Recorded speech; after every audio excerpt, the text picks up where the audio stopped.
Hey everybody, it's episode 3 of Guerilla Movie Review, which means, of course, that it is now a trilogy. So for my next act, I should do either 3 more prequels full of obnoxious characters, ridiculous new mythology that nobody could ever take seriously, and a whiny little bitch who eventually becomes the biggest badass in the galaxy, or I should do a full series reboot that tries to be edgier and really just winds up being tragic and kind of missing the point.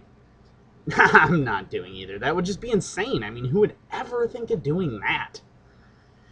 So today, only because it was requested, I am in fact reviewing Friends with Benefits, or FWB in the common Craigslist vernacular, which is unfortunately in theaters now.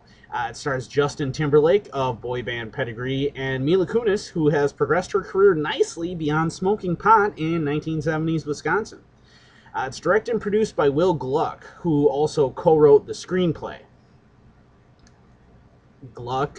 Seriously? I mean, really, it sounds like a bad character from Saturday Night Live, I gotta be honest with you.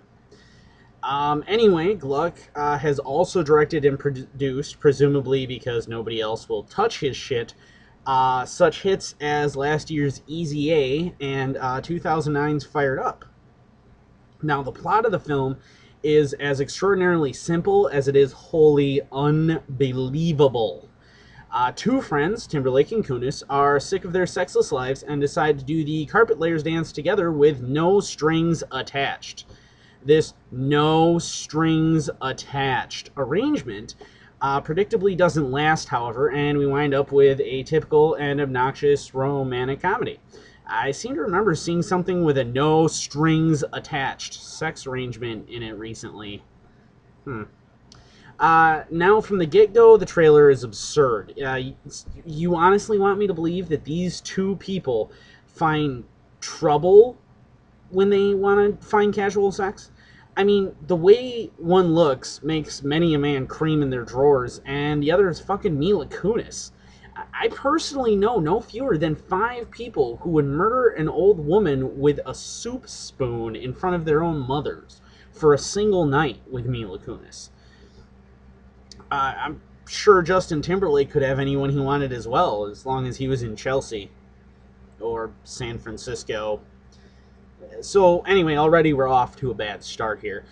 When Timberlake equates sexual intercourse with playing tennis, which we all know is one of the most heterosexual lines in the history of cinema, then we get a quick redemption of the trailer with a admittedly poorly framed, but still in existence, shot of Mila Kunis' ass as she bends down and utters one of the sexiest phrases a woman could ever say to a man. Do you want more beer? We then, of course, backtrack on the redemption trail as an insufferable B.O.B. song blows out your eardrums. Is it B.O.B. or Bob? I can never tell anymore with the names of these ridiculous artists. Anyway, I digress. We get a totally not overdone at all romantic comedy-esque montage, which features aerial shots of New York City, Kunis and some little pale-skinned sissy boy from a boy band getting naked, during which Timberlake and Kunis evaluate each other's doability, and during this, Kunis clearly clues us in that her character is probably Asian, and that Timberlake, well, his character clearly wishes that Kunis was Fabio. A shot showing that Kunis' character's mother is probably a loose tramp herself. Kunis seemingly giving birth with Timberlake acting as a midwife.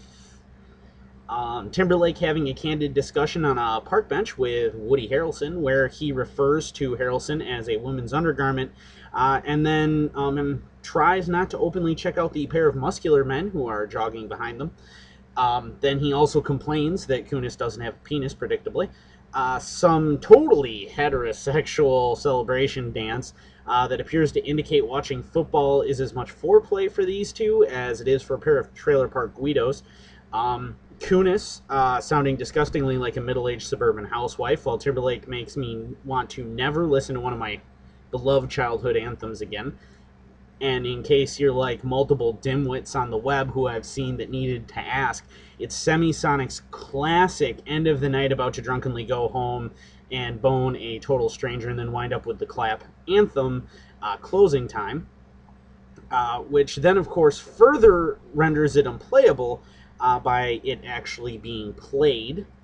Then various scenes, presumably to show the pair's no strings attached arrangement, becoming increasingly more involved.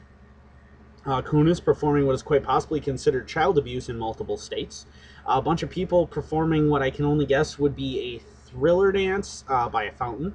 Timberlake putting the final nail in closing time's coffin by singing it whilst performing cunnilingus on Kunis and then doing some sort of strange, almost Spinal Tap-esque move under the covers.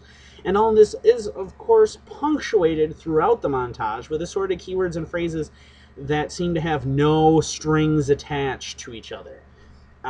Could they be some sort of secret message that, when decoded, reveals the address to send it to, that you've decoded it, and in return you get a free t-shirt with no shipping or handling charges and no strings attached? Well, I don't know, but I do know they can be arranged to say norm-seated firmness for grog, air fig frogs mourn, Ms. Sun, Sergei sniffs go on, Mr. Rom, or even seaman frogs frig, Mr. Soon. I think we may need Professor Robert Langdon on this one, as long as he'll work purely for Discovery's sake again, and with no strings attached. So my verdict? Well, I can't say much because I'm pretty sure I have, in fact, already seen this film. I could swear, though, that it had Ashton Kutcher and Natalie Portman in it at the time. I mean, I might just be confused. Anyway, if you're into boy bands, queerbait, or hot chicks who've walked across a dystopian future America, or any of the aforementioned getting naked and sweaty, you'll probably like this film. Just keep in mind, ladies, if a guy is taking you on a date to this film and he pays for everything, it should still be understood that there are no strings attached with doing so. Okay, you know what? That's it. Hollywood, if you're watching this, stop making the same damn movie, for the love of God.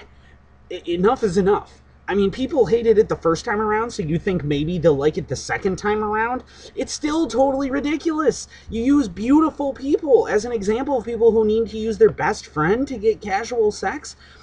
You know how you make this film realistic? If you want to make it realistic the third time around, you use Kirstie Alley and Wayne Knight, okay? At that point, it would be believable that they need to use each other as methods to get casual sex. You know, until then, though, take this obscenely realistic bullshit, put it in a little box, and then shove it up your Prius driving, organic food eating, Scientology preaching little assholes. Damn it! That is all.